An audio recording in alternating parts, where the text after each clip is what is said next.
Hi everyone, welcome to What I Wish I Knew discussion courtesy of Circophiles that today will explore the roadmap to executing successful licensing deals. I'm Lindsey Shook, Editorial Director and Brand Director of California Home and Design. I wanted to quickly tell you a little bit more about Circophiles since it's a new, unknown, wonderful source that we should all know about.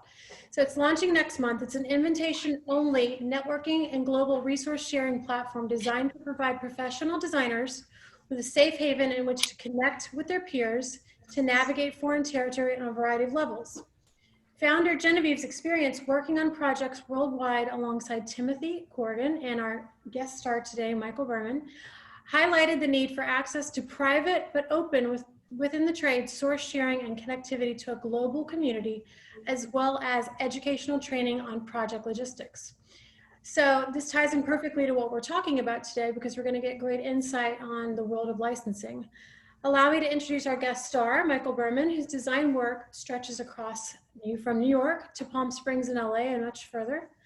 His brand extends globally, though, through successful collaborations with brands like Walker Zanger, Roll, and Brown Jordan, just to name a few. Hi, Michael. How are you? Hi, Lindsay. Good. How are you? I'm great. It's been a while since we saw each other. I think last time was in Palm Springs Showcase House a year or two ago. So yeah, and it was probably 112 or 115 degrees there. Actually, that night it was really cold and it flooded. I remember that. Oh, you were there during we had that really fluky rainy season. Yeah. Ruined my outfit that day. I was so bad. But yeah. So where are you right now? So right now I'm in LA. I travel back and forth between Palm Springs and Los Angeles. My office, my studio is in LA. My staff works out of LA. And I just go back and forth. I've got projects in the desert. I've got projects in LA. We've got projects out of the country, out of the state. And I'm really very fortunate because it's been a pretty easy sort of route for me to just drive back and forth weekly and work in LA and stay at my house in LA and then drive back to Palm Springs and work and stay at my house in the desert. Traffic's been a bit better since the pandemic started, so. That's true. Especially LA traffic is like, this is like when I moved to LA in the early 80s, this is kind of how it felt. I mean, it's quiet. There's not a lot of traffic. You can literally go from Hollywood to the beach in like 30, 40 minutes, which was in normal times impossible. And are you guys still very busy with work? You know, knock on Saroost Oak veneer here. Yes, I am very busy, thank God. It's very odd. It's almost as though I think people have put a lot of their effort and their energy and money, our clients anyway, into their homes because they can't travel really much. And they're not buying a lot of new cars or jewelry. They're not shopping in stores for new clothes. It's really like focusing on their environment and realizing those are the things that make them feel happy and comfortable and their family surrounded by them. So that's, I think, indicative of what's happening now. We're busier than we've been in a long time. Yeah, I think the interior space and home space and items for the home have taken over fashion, which is great to hear. And actually leads me kind of into our discussion because, you know, you've worked for many years on a number of licensing deals with a number of different, within a number of different categories. So I'd love to know, you know, a lot of designers in this community have deals, but what motivated you to start this area of your business? Well, it was sort of, I mean, we have to go way back because I've always been interested in furniture, product design ever since I was a kid. I think like a lot of designers, we remember going back to childhood and we were always interested in, you know, decorating our homes, decorating our bedrooms. But I literally designed a home for my parents when I was about 6 or 7 years old. And I just knew that this would kind of be my, my path. And I was very fortunate when I first moved to Los Angeles. I ended up getting a job with Angela Dongia Showrooms, Dongia Furniture Company. And I sort of progressed up the ladder there. I went from starting in the sample department all the way up to actually being in charge of furniture production for Dongia. Wow. And in those days, they did a lot of the furniture on the West Coast, A lot of the prototypes were designed by Angelo and John Hutton. And I was sort of their mentor. I mean, they were sort of my mentor. I was looking on as they were doing all of the new products for Dongia. And so that just instilled a passion for me. I watched Angelo Dongia as he went from an interior designer to becoming a product designer, designing products for a vast array of different facets of our industry, from bedding to glassware, stemware, furniture, lighting, etc., textiles. And it just really was something that I always wanted to do. And then when I started to do my own interior design work, and I was getting published, a lot of my furniture was the custom things that I was designing for my own clients was getting published. And so designers were asking, well, where can I get that? Where did you buy that? And I kept saying, well, I designed it and had it made. And that sort of prompted me, with the help of another showroom owner, to start my own small collection of furniture, which is Michael Berman Limited, which is to the trade. It's bench-made, bespoke furniture, entirely custom. And so I started that really in like the very early 90s, and it's still thankfully very successful and profitable, and very well recognized by my colleagues. So from taking that business, I parlayed my entire view into doing products for other companies. And I just knew that there was more that I wanted to do. I didn't have the resources to do wallpaper on my own, or I didn't have the resources to do textiles on my own, or lighting on my own. So it was a natural to sort of align myself with some of these companies that had great reputations and all of the capabilities and the resources to do that work. Wonderful. And as I mentioned to you in our prior discussion, I worked in this in a different world in art, and in the art world and fashion world, there are a lot of agents who broker these kind of collaborative deals in the marketing around it. So, did you work with an agent, or did you just do all this on your own? Well, there's the quick answer is yes to all of that. I've been really fortunate. I've worked with some really wonderful agents. Most recently, I've worked with Greg Vargo, who is no longer working, but Greg was instrumental in getting some really wonderful associations for me with some of the manufacturers that I continue to work for. And then there were other connections just through working in the industry. I'm a designer, so I'm a customer as well. And some of the companies that I would repeatedly order furniture from, or repeatedly order textiles from, or plumbing fixtures, whatever the case may be, I sort of started a nice relationship with them, a personal relationship, as we all do with showroom personnel and management people.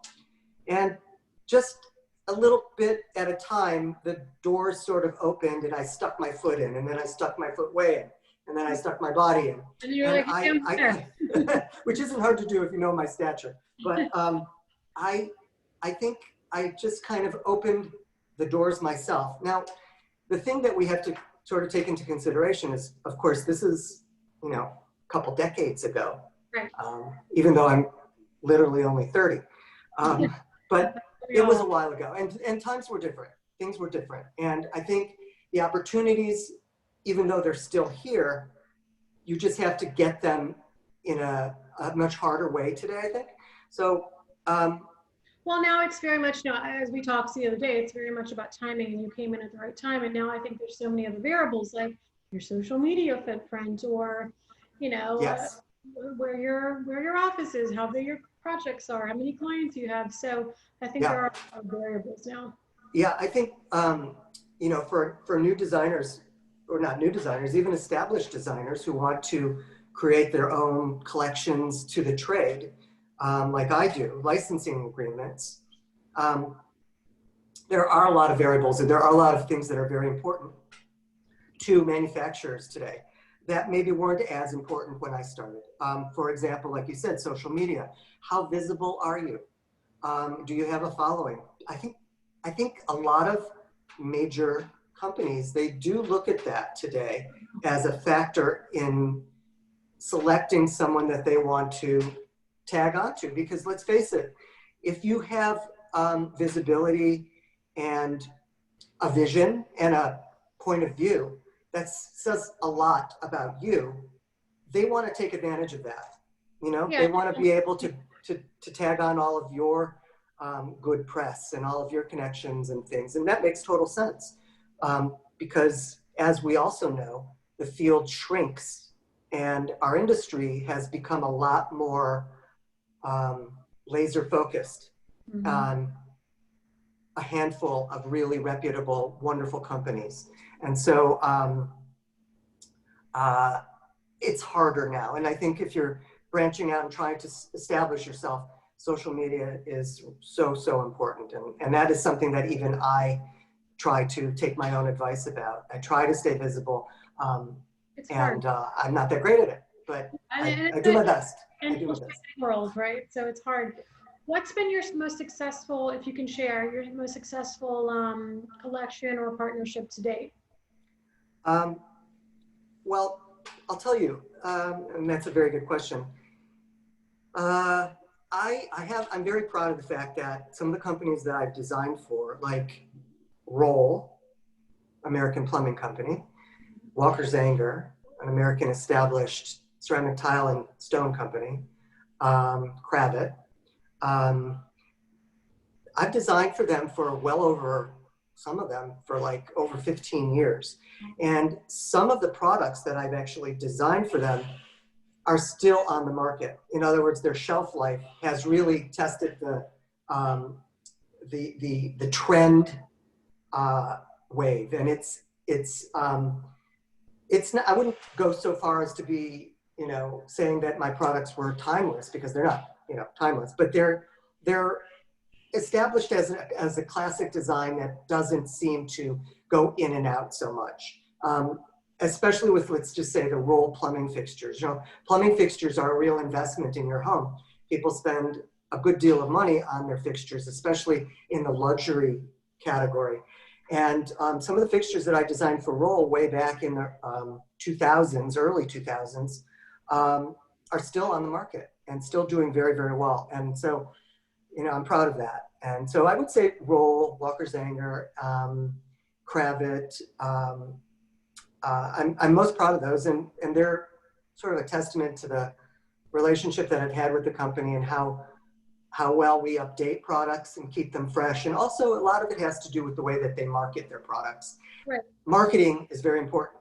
Right. We should talk about that a little bit too. Well, it actually leads to my next question, but which is, you know, understanding what are the key components to this success. And, you know, it sounds like with the first tenet is, you know, well, really, you know, value propositioning, finding the right partners that align with your values, but really just designing a very smart, timeless, you know, for a timeless place so that it does produce a long-term success. So what else would you say?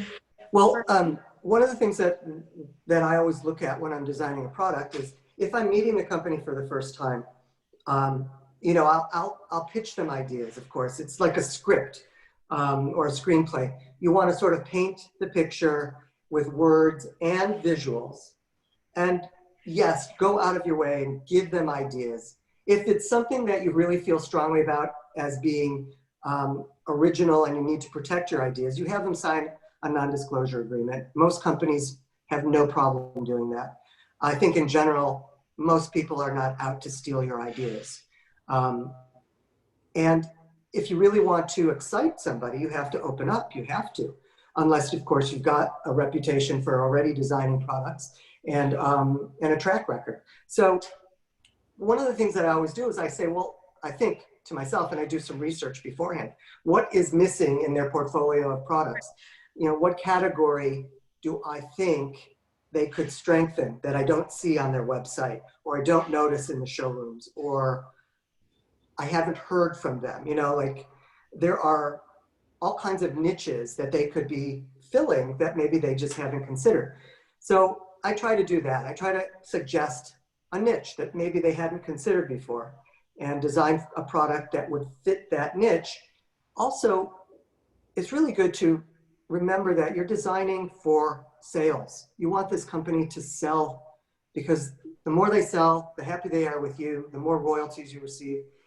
And you don't want to put products out there that are just a testament to your ego or something that you see in a magazine that you want to copy, because that only goes so far and then it just doesn't work.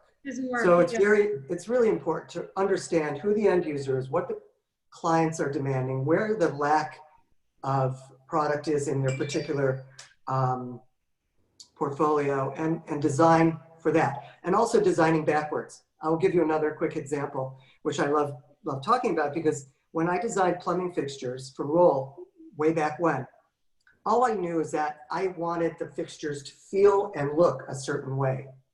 I was not an engineer. I don't profess to be. I'm a designer. I'm somewhat of a industrial designer because I love designing almost any product that you put in front of me, whether it's jewelry or automotive design or anything. But I'm not an engineer. So what I said was, I want to visit the factory and I want to see what their capabilities are, and I want to absorb the technology that they have and design backwards. I don't want to put something in front of them that they could have to spend hours and hours and hours figuring out how to make it. I would rather take a look at what they've got and design backwards, design something that fits the mold for how they manufacture. And sometimes they will come to me and they'll say, okay, we've got a resource in Italy, and they have this new technology for creating a mold, and it's laser perfect, sharp lines, no warping, blah, blah, blah, whatever the case may be. Can you design a product to work with that technology? So again, I sort of think in terms of designing backwards. And that makes a lot of sense, because essentially design is infinite, right? So I think when you give yourself a bit of an edit, you can contain creativity, and I think focus is what creates success. And I was curious, when you're talking about keeping sales top of mind, have you ever had to spent time with salespeople from a company and asked them for feedback or anything that was needed? Yes, often. And there's a couple companies that I continually work with. They really put the prototypes and the concepts that I come up with through focus groups. And their focus groups consist of our industry people. It's salespeople, it's management, it's end users, it's designers, it's a full range of people. And I am very interested in that because I want to hear feedback. I want to find out, maybe the functioning of the handle that I've created is not great for a particular segment of the population, or whatever the case may be. And so researching and working with salespeople I'll often walk into a showroom, even showrooms that I don't design for or don't have a relationship with, but I'll just say casually, what's your most popular swivel chair? Or how do you do with bar stools? I'm really generally interested to find out what their take is on things. Now, I will just give you one example, and it's a funny one, and it's this, you can walk into a showroom and a salesperson will say to you, we really need bar carts. Everybody comes in asking for a bar cart. And then you spend all your time designing a bar cart, engineering a bar cart, putting a prototype together, manufacturing it, putting it out on the market, doing all the photography, pricing it, and then nobody buys bar carts. And or you sell like 3 a year, and that's just ridiculous. So, you have to just sort of use your own judgment about these kind of things, and take a consensus. Don't take one person's, proper desires. Yeah. Have you had any, you can just give one example if you're allowed, collaborations that weren't successful? Because I knew you were going to ask this question, and I was thinking about it. I'm not going to say the company name, but I will tell you that I went to a lot of extremes to design a very beautiful collection of furniture for a company, and they were more retail based. And this was years ago. I would say it's a decade ago, like probably 10 years ago. And, I knew that they were going to have all of the furniture produced in China. And I thought, well, this is the trend. This was 10 years ago. A lot Right. of things were closing up in High Point, North Carolina. American manufacturers were finding it too expensive to keep up with all of the competition. Big companies were taking their product to China, which I have never done. And so I thought, okay, well, let's do it. Let's give them the benefit of the doubt. These guys had great reputation. They had great resources, whatever. So we did it. We designed all the product. I went to China to inspect all of the prototypes. It was a nightmare. It was so poorly executed. I came back and I said to them, I'm sorry, you may have invested a lot of money, but I won't allow my name to be put on this. Good for you. I won't allow these designs to go out. And there is no way to even save them, even if they reworked them all. The resources that they were using to create this product were so inferior that it was just like, no, I'm not going there. I don't want to be considered a sellout and have my product look like crap and have people fall. No. So And what was the result? I backed out of that deal, which would have been a pretty good financial deal for me, but I just said no. The integrity of my design. Plus, because I design for other companies, I have to maintain a level of integrity, yeah, and luxury and quality control. So, and I think we all know this industry can be a bit harsh. So it's not like fashion where you get I think it's a bit more forgiving. But these are products that are around for a bit, so they have to really. Yeah, and it's not like you say, it's not a dress you put on and wear to a party here or there, and if it falls apart next month, who cares? Because you got one great dress out of it.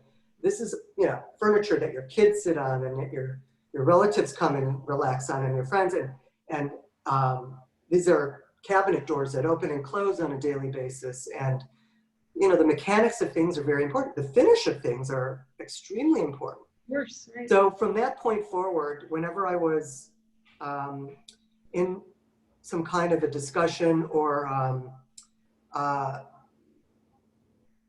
looking at another company to align myself with, I interview them just as much as they're interviewing me, because I want to make sure that we're on the same page in terms of integrity, reputation, and that's where the marketing thing comes into, yeah. Because I want to make sure that they're going to market the product properly, sample it properly, and those are things to take into consideration when you align yourself with a company as well. Well, that's a great piece of advice, and I'm curious if there's another, really crucial piece of advice you'd give a young designer or just any designers who haven't forayed into this, category of business yet. Well, one of the things that I try to instill in a lot of my my staff, designers that have worked for me, current work for me, I always say, our integrity is our strongest asset. And the ideas in our head are like our inventory. That is our inventory. And try to maintain both integrity and your ideas as being original. Everybody's inspired by what they see everywhere. We go online every day. We're seeing things, reading magazines. Thank God many of them are still in print. I know. I love, sitting with a cup of coffee or tea, in my case tea, and flipping through magazines. There's something very satisfying about it. I have a stack of magazines. I do it every weekend, and I'll be tearing out imagery, and I'll be putting it up on my bulletin board, and I'll refer back to things. I'll put them in files. Maybe I'm old-fashioned, but I just love the tactile, wonderful, relaxing idea of going through print magazines. But I think it's just a level of quality that you can't achieve on Instagram. So it just, in terms of presence. It is. And just, yeah. But anyway, going back to the advice that I would give a young designer starting out is I would say, find a point of view, hopefully very, very original. But like I said, everybody's inspired by something, someone, some period. And I personally am the most, I make no bones about it. I always look to the past to figure out what I'm doing presently. I'm very inspired by everything I dream about is yesterday. I I love antiquity. I love a lot of different eras. And so my look is somewhat eclectic, but I filter it all through my own vision. And that's what I would say to other designers, um, filter an idea through your own vision, make it original, and um, have a principled idea that you can um, uh, explain. And it's like having your own language and try and do something that isn't exactly a duplicate of everything else there. And that goes a very long way. And I think manufacturers are craving that kind of thing. I mean, they don't want to see another. Especially now, I think, sorry to interrupt, where Yeah. while the home space is surviving this pandemic, companies I think are still cutting costs and becoming more lean. And I think collaborations are going to be a very big area for many companies who haven't done it yet to explore in order to, have some creative talent. So I think now's a great time for people to start reaching out and creating these opportunities. And actually, speaking of collaboration, I mean, that is something you have to absolutely be open to. I mean, I don't design, sitting at my breakfast table by myself every day. It's a collaboration. And when you're working with manufacturers, you're working with many different design departments, many different art directors, many different engineers, and everybody, all of them have their own point of view. And some of them, love working with designers like myself because it opens up a completely different, it's like trying a different dish. It's just, it's experimentation and people love it. And I, on the other hand, also love it because I love hearing feedback. I mean, I've always been one to learn from my employees, and I think it's so important. So when you're working with different companies, the key word is flexibility. Flexibility is my strongest word in everything that we do. Flexibility in life, flexibility, period. Flexibility and be open to other people's points of view, and also the evolution of how something develops. It makes things so much more pleasurable.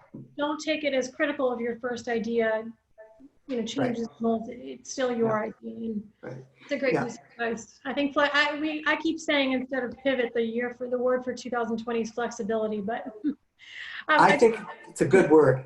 I have one more question, and then I want to open it up for some Q&A through the chat function here on Zoom. But I was hoping you could share with us news of a new deal on the horizon or a dream collaboration that you're hoping to work on, if not.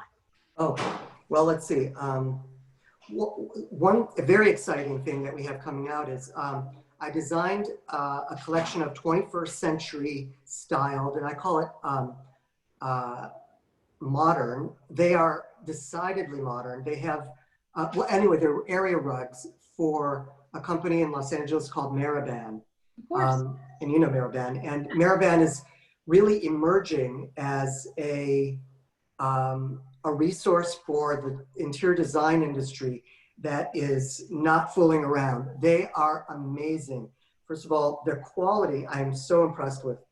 And I'm not just saying that. I mean, I was introduced to them a couple of years ago by Christine Anderson in Los Angeles. And she said, I just want you to come over and take a look at what they're doing and meet with them. And, she was working for their company, of course. But when I stepped into their showroom and I saw the quality of what they do and their capabilities, I was like blown away. So the new collection that I'm doing with them is really cool. It's graphic.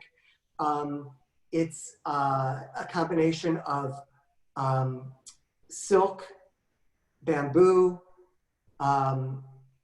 wool, and some very organic textural things. If you can imagine, what we've done is we've taken some really beautiful, very modern graphic patterns and woven them in various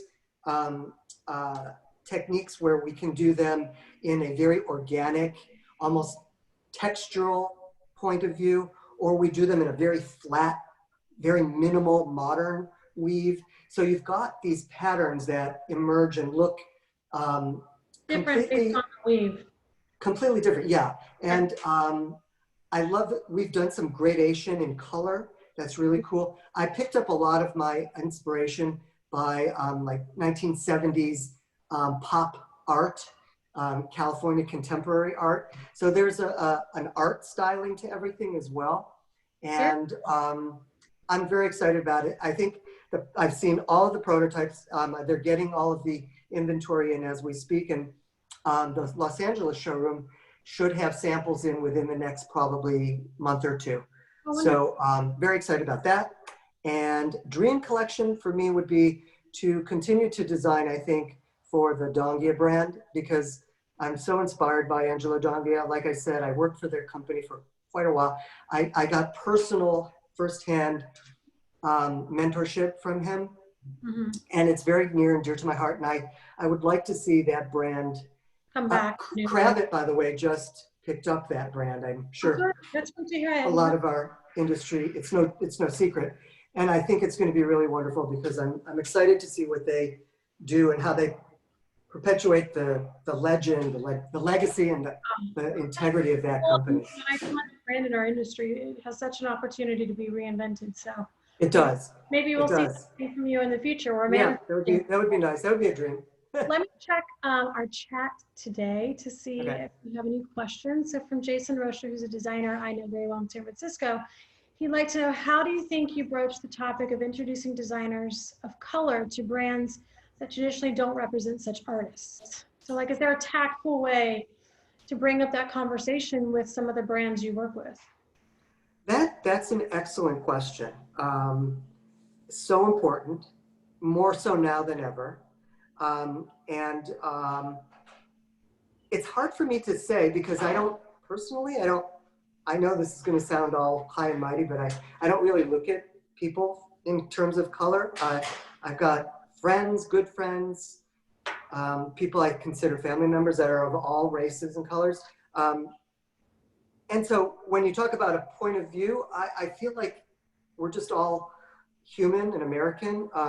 If there's a particular culture that wants to come through in a color palette or textures or patterning, like for example, I'll give you an example. We were in Tanzania in the spring, and very inspirational. I mean, I love the patterning and the coloring in Africa, and I think it translates so beautifully to a lot of the things that we're doing today. If you look at Kelly Wersler's work, it's very primitive. It has almost a tribal African kind of vibe to it.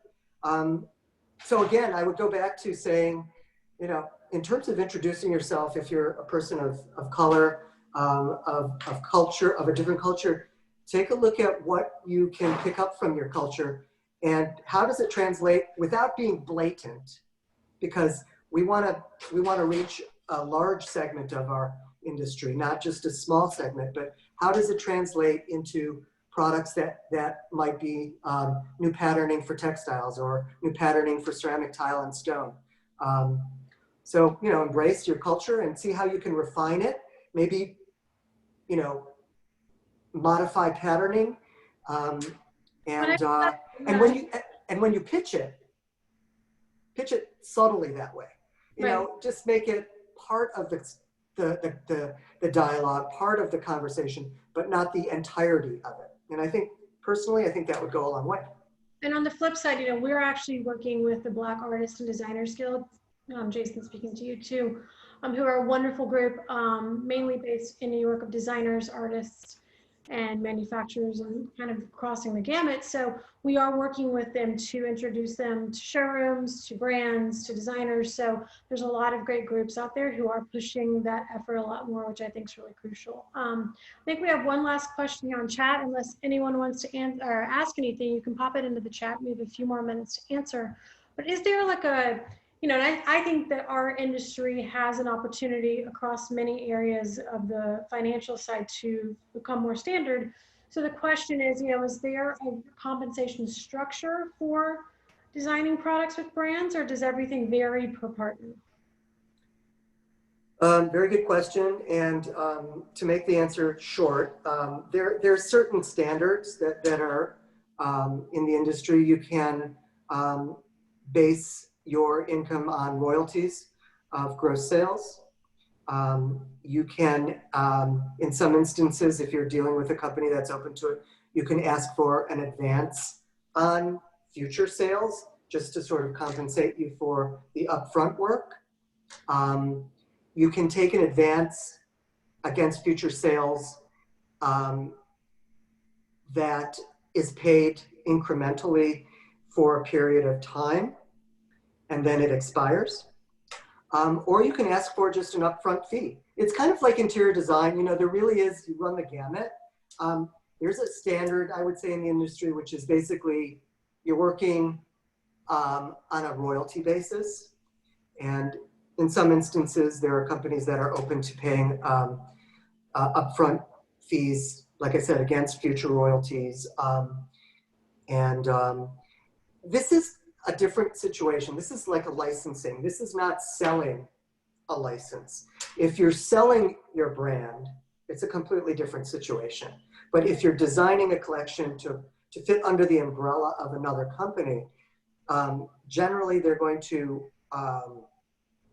pay you as a result of the sales. Right, right. And that's definitely something to consider when you decide who you're going to work with. So make sure you have a good attorney to help with contract and absolutely. negotiation. Yeah, you definitely don't want to do this on your own.